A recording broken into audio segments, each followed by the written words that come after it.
Holy cow. I got junk in my throat. Well, it's because you live in the North Tundra.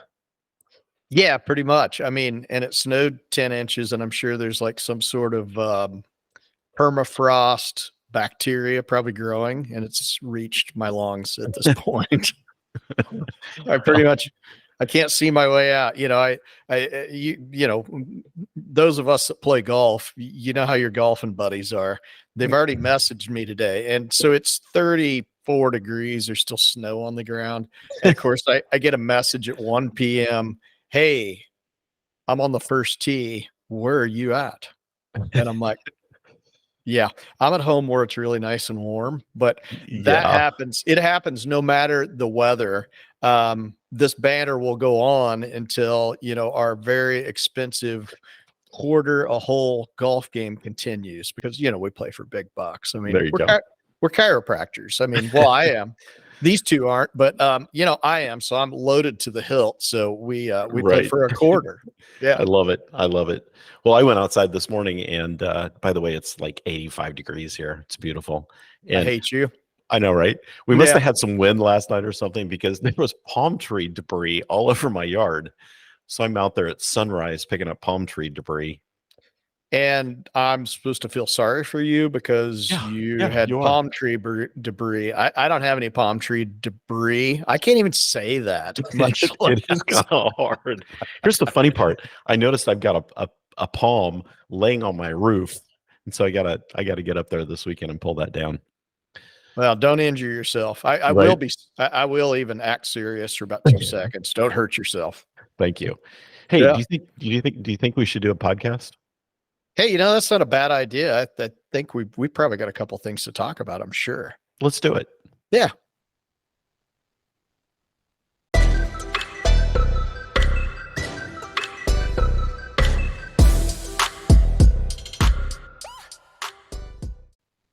All right, everybody, let's dive into today's topic. I'm your host, Dr. Michael Perusich. This is my guest host, Dr. Troy Fox. Troy and I always like to have a little banter as we're diving into these things. So, Troy, something that you and I have talked about a lot is, and I'm going to let you introduce this, but I'm going to tee it up a little bit. Something you and I have talked about a lot is the importance of patient communication. And it's not just, how do I put it? It's not just communication. It's really getting patients to drill down on their understanding of the reason they're in your office. Yeah. And you had a perfect way of putting that. Yeah. And so my question is to everyone is, what's your ask of patients? Meaning what are they there for? I mean, I just love that approach. I love that thought process. What is your ask? And I really want to drill down on this as much as we can. Can't say Royals. Yeah. Yeah. I love it. I really want to drill down on this because I think this is incredibly important. And I know you and I both in our practices, we're always big on making sure patients really understood why they were there. And it wasn't just to feel better. We're not owie practors. It was to create patients who understood the chiropractic lifestyle, as our good friend Patrick puts it, which I think is appropriate. Yeah, I mean, that's the absolute bottom line. And you can't be afraid to share that with patients. If you're afraid to share your thought process, you're not going to end up with the practice of your dreams because you're not going to be, the practice will run you instead of you running the practice. Right. Yeah. The whole idea with your patient communication is to help patients not only understand why they need to be there, and they understand it to the point where they want to be there and they want to be there for the right reasons. Right. That's what helps you grow your practice. It's not the new patients, not the stream of new patients coming in the front door. It's the closed door on the back that's retaining patients in the practice and watching your UPV grow. People are probably going, what the heck's a UPV? What's a UPV? Is that some sort of STD? I hope not. No. No. So your UPV is your unique patient visits. And if you're a client of ours, at CATS Consultants, you know how important that is. We talk about it all the time. Yeah. But that's the important. So let's dive into this. What is your ask of your patients all about? Yeah, I think this is one of the most important topics in is practice transforming. I just went through this over I just carded 1 year on a practice that I just bought not too long ago, and we have, for to use former President Obama's terms, we're going to fundamentally change this practice. Well, maybe some of you think that's great if you're Obama fans. Some of you weren't Obama fans and thought he fundamentally changed things in America for the worse. But the point is you have to have a plan going in. That was not a political message. No, not at all. That you have to have a plan going in. And when you have a plan going in, then you have to communicate that to your patients. And if you're afraid to communicate to your patients what your values are and where you feel like they should be in practice, then you're not in a position to drive the practice forward, in my opinion. Right. And you know what? We have to be proud of what we do. What we do is amazing. I mean, what we've learned how to do with just our hands, and even if you're an instrument adjuster, it starts from your hands. Yeah. What we can do for people and help them create a healthy lifestyle for the long term without drugs and surgery is absolutely amazing. So understand that the power you hold in your hands is incredibly important, and we should always be proud of it. And I sometimes see doctors who aren't proud of what they do. And so because of that, they're very sheepish about their communication with patients, and they don't really give much or any of an explanation. And or they completely lack communication. Yeah. Right. So, we have to understand that patients come to us to lead them to some result that they want. But there's also an opportunity to talk to patients about what happens after they get the result. So what's the result? Well, okay, a lot of patients come to our practices first in pain. And here's a little jewel for everybody. Not everybody has to come to a chiropractor in pain to get started. Okay, and I'm just going to let that roll around in your head a little bit, because we're always chasing the pain patient. And there's a whole other group of patients out there that, if you know how to do it, you can get them in your door, and they're great patients. But anyway, that's another podcast. I kind of lost my train of thought there, but I think you might have had a seizure. That was before the show. But when you are giving that patient a better, deeper understanding of what's happening, and I'm not talking about a spinal care class. I'm not talking about a 30-minute report of findings and spewing every piece of knowledge you ever learned in chiropractic school on patients. I'm just talking about talking directly to the patients about what their condition is, how you're going to help them get over it, and how you're going to help them keep it at bay. And oh, by the way, have some other benefits too. We have to have that longer term conversation with our patients. And I might add into that the patient understands to the point that they drive care. And I don't mean they drive care as in they're going to call you when they want an appointment, right? But they drive care from a standpoint of when we talk about the things that we want to do long term, we're both in agreement. I go, okay, This is what you want, right? Yep, that's what I want. Okay, then here's what we're going to do. I will see you in X number of weeks, and we're going to follow up, and we're going to continue to do that. That will be our perpetual schedule, unless something changes with your healthcare. Yep, that's exactly what I want to do. They, at that point, understand where I'm coming from. And obviously we're not sharing all the details with you. We can't give you everything, right? You might actually have to call and work with us a little bit to get some of that. But the truth of the matter is it's like you said, it's not a 45-minute spinal care class. That's not what we're advocating. Nope. It's not a report of findings in office until you wear the patient out. That we've seen those. They just go, yeah, whatever. Yeah, I'm going to do whatever you say. Yeah. Because it's like an interrogation at a police station for, 12 hours later, they finally go, yeah, I did it. Yep, it was me. It kind of is. Yeah. And so we're looking for something that we get patient understanding And we do it in a matter of just a few minutes. And I will tell you the other secret is there's more than one way to do it.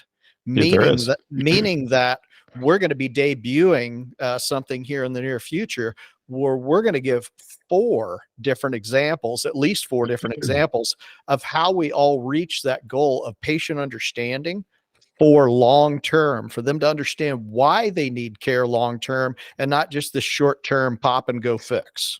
Yep. And that is so important, but it can be done multiple different ways. My verbiage is not going to match Dr. Perusich's verbiage, which is not going to match anyone else's verbiage that we have do reports with us.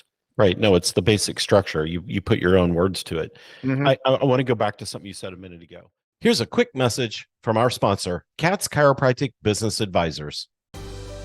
Sometimes all your business needs is a little push.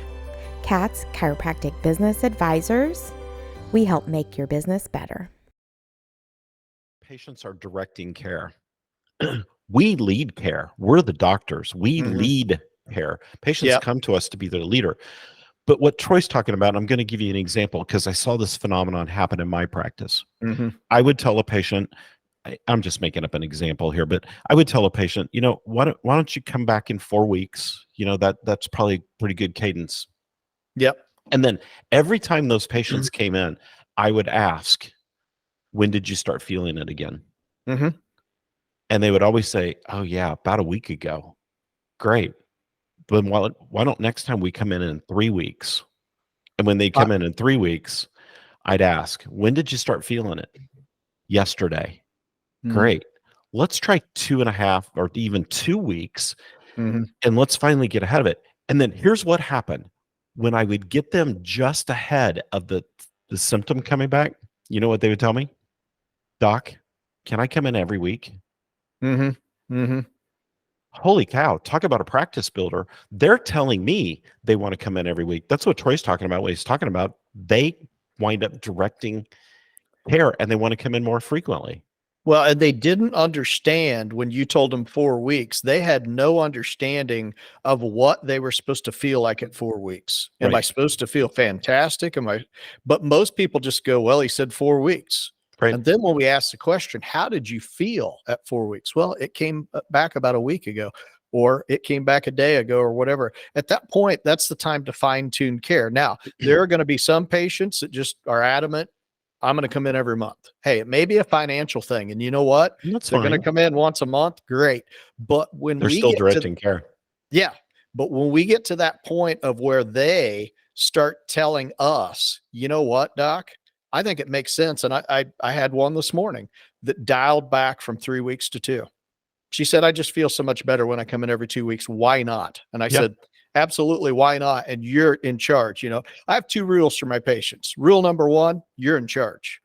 And rule number 2, we work together as a team, which allows me the ability to tell you what I think you need to do without there being any harm. Nobody gets upset about it. Nobody says, oh, he's trying to make me do blah, blah, blah. No, we work together as a team. So I can tell you, I want to see you every day for the rest of your life. And you can look at me and go, you're crazy. I'm not going to do it.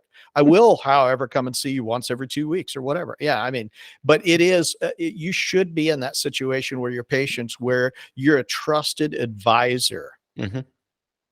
And then what happens when you become a trusted advisor? They start bringing everything to you. Sometimes stuff that you have to direct to other providers, but they'll literally start bringing everything to you at that point when they trust you. We had all kinds of patients that wouldn't go anywhere else until they came to us first. And I had a major light bulb moment when I was very early in practice. So this was a long time ago. I'm not going to say how many years. But I had this major light bulb moment when a patient said to me, and just looked at me as serious as she could be, and said, do you get adjusted? Oh, wow. Now, think about that. We're chiropractors. Do we get adjusted? Oh my gosh, all the time. But here's the thing. Our patients don't know that. And so here's what I said to her. Here's how the conversation went. I remember this like it was yesterday. I said, yes, I get adjusted every week. And her comeback was, then why did you tell me 4 weeks? Yeah. Huh. Patient just educated me. Yeah. And it was at that point I realized, you know what? we get adjusted more often. My gosh, Marissa got adjusted every day, Yeah. almost. So I started having my staff talk to patients and say, hey, how was your adjustment today? I love my adjustment. I get adjusted every week. Every Thursday, Dr. Perusich adjusts us all. And if we need an extra one during the week, he adjusts us. And that started turning patients around with their understanding and their thought process about the cadence, if you will, of, especially in maintenance, about the cadence of those adjustments. And you can look and gauge your patient as well, because sometimes your patient, you say, I get adjusted every week. And sometimes your patient's got a deer caught in the headlights, like, I could never do that. And you can gauge that. But Sure. there are other patients that do look at you and go, oh, you get adjusted every week? Yeah. Well, maybe I should get adjusted a little more often. I've heard that several times too, because again, we put them on sometimes that cookie cutter 3 or 4 week. It's like, hey, let's move you out to 3 weeks and see how you do. And then you just kind of get stuck there because they're not, it's like, man, I feel pretty good. Okay. Well, so we're just tuning you up today. Yep. And so we adjust them, and then you have that conversation and they hear that and they go, well, I wonder if I'd feel even better, or I'd feel, and I talk about function too, because it's not just about whether you feel good, it's whether you function well. Yeah. How are you doing when you're at your job? Do you make it through the day without any issues? Do you make it through the day and you feel like that you're functional, that you're not starting to tighten up, or, it doesn't have to just be pain, but listen to your body. And sometimes patients will be like, well, maybe I can, and I've had some that come back and go, oh my gosh, I do so much better at work when I get adjusted every couple of weeks.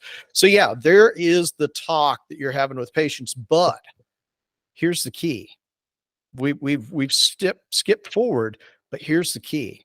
My ask of patients is for them to change their paradigm, because if they don't understand wellness or maintenance care, how do I get there? Because if I'm a patient that walks in the door, had one yesterday, hadn't been seen in pretty close to a year, we got to talking and I said, so how often are you getting adjusted?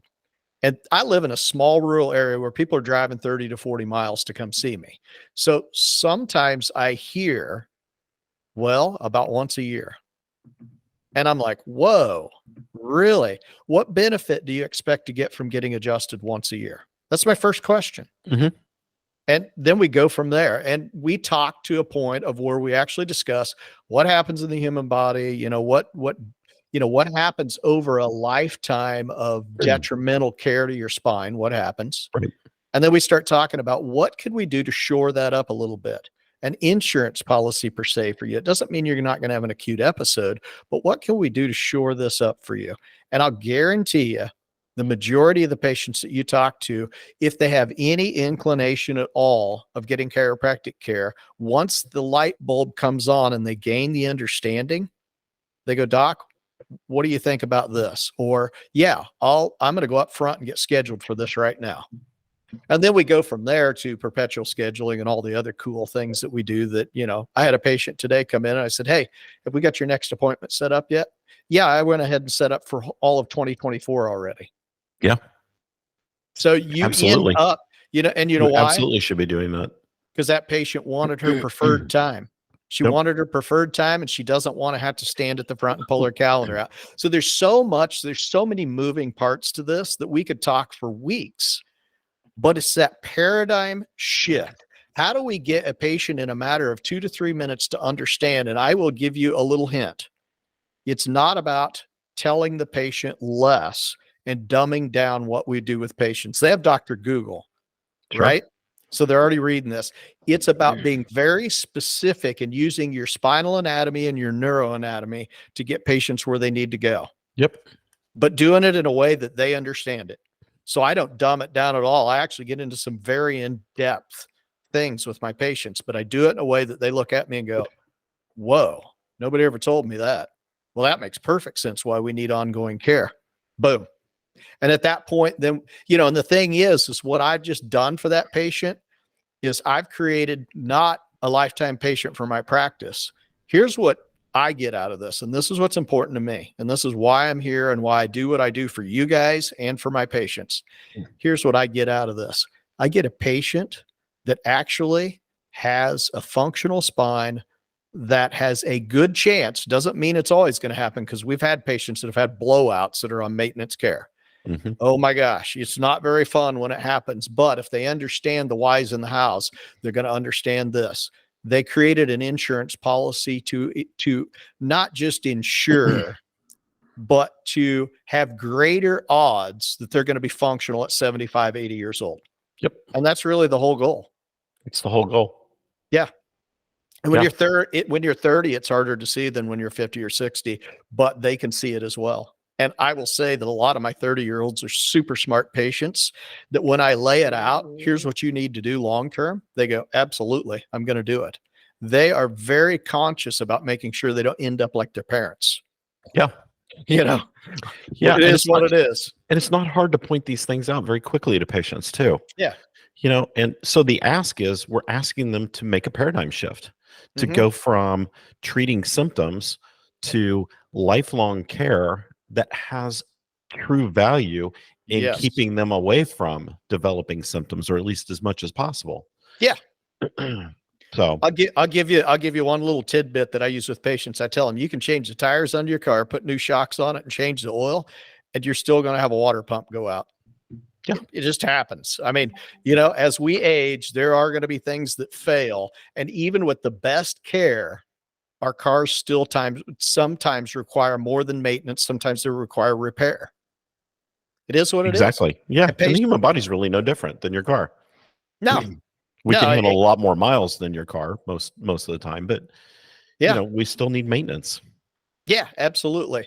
So I mean, those are just a few of the tidbits, folks, that we're throwing out your way. And I know some of it's a little disjointed. It's not like you could have got your notebook out. That's Midwest right there. You couldn't have gotten your notebook out and even written down. You'd have got a couple of tidbits out of what we talked about today, but there's an actual roadmap to do this. Yeah. So, Dr. Perusich, talk about that for a minute, because that's really, we have covered weeks and weeks worth of what we go through with our clients in a matter of 10 minutes. Or maybe 20. Maybe 20. We talk a lot. Yeah. You got to see Troy and I sit and have a conversation with bar napkins. That's the best. Yeah. So these are the kind of things that we help clients with. You know, patient communication is this kind of lost art, so to speak, just a little bit. You know, we as chiropractors, we get very focused on techniques and learning techniques and learning new therapies, and all those things are great. You know, all those things help us get better and better patient outcomes. I love that stuff. But we can't lose sight of how to properly communicate to patients, because if we have all these fun tools and toys and adjustment techniques and all those kind of things, if we don't have any patients coming in the door, if we're not building a practice, if we're constantly under the gun of having to get new patients all the time, then, you know, unless you're in your first year or two of practice, that's different. But, you know, if you've been in practice 2-3 years or longer, you should be really hitting the groove of retaining patients, and retention happens with proper patient communication. So drill down on, what are you asking patients to do? What are you asking patients to do? Because it's inside there is your language, if you will. Because remember, Troy said we all have a different way of presenting it, but it comes from the same platform. So if you want to learn more about what that platform is, if you want some help in creating better retention strategies in your practice and better communication tactics, not only for you, but also with your team when it comes to conversations with patients, that's what we do, as well as just about everything else you can think of for helping you manage your practice and become more profitable. So go check us out at katzconsultants.com. See all the great things that we do. Subscribe to the podcast if you haven't already. We appreciate you listening to these. But also check out a lot of the free stuff that we put out. You can go to our website. There's all kinds of downloads and things on there. Like us on Facebook. We're on Instagram. We're on TikTok.